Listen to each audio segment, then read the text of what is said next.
Un petit village tranquille au cœur du Gers, où depuis un mois, l'unique distributeur de billets est hors service.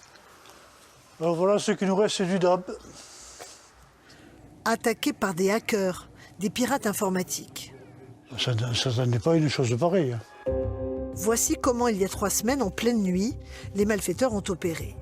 Armés d'une perceuse, ils ont découpé un morceau de la façade du distributeur de billets pour accéder à son logiciel. Puis ils se sont connectés avec un ordinateur portable.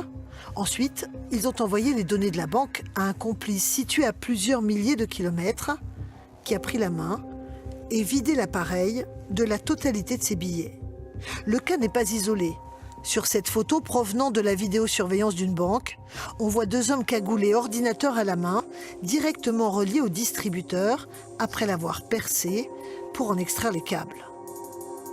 Des attaques comme celle-ci se sont répétées ces dernières semaines.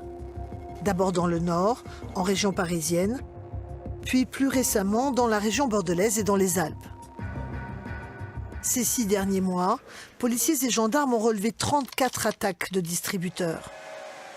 Un mode opératoire très sophistiqué, des réseaux criminels basés à l'étranger, dont les cerveaux, les hackers, sont presque impossibles à localiser.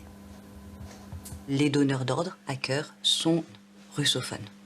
En revanche, les équipes projetées, elles, sont multiples et variées, avec des individus qui peuvent être de plusieurs nationalités, roumains, moldaves, biélorusses, géorgiens.